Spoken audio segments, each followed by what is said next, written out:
നിത്യജീവൻ പ്രാപിച്ചെടുക്കേണ്ട ഒന്നാണ്, സ്വാഭാവികമായി ലഭിക്കുന്നതല്ല.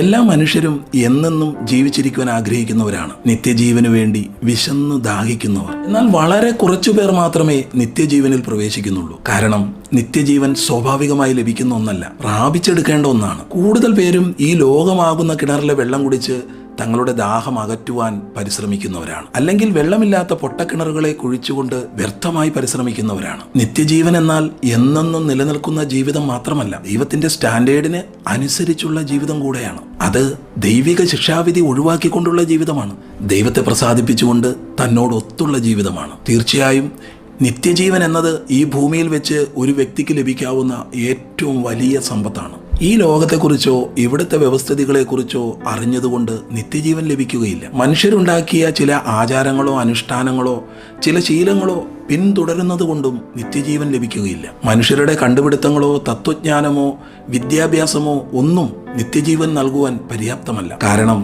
നിത്യജീവൻ ഒരു വ്യക്തിയുടെ പക്കലാണ് ഇരിക്കുന്നത്, കർത്താവായ യേശു ക്രിസ്തുവിൻ്റെ. യഥാർത്ഥത്തിൽ താൻ തന്നെയാണ് നിത്യജീവൻ. അതുകൊണ്ട് നിത്യജീവൻ പ്രാപിക്കുവാൻ അവൻ്റെ അടുക്കൽ തന്നെ ചെല്ലണം. അവൻ പറയുന്നത് കേൾക്കണം, അനുസരിക്കണം. അതെ, യേശു ക്രിസ്തു സത്യദൈവവും നിത്യജീവനുമാകുന്നു. Have a blessed day.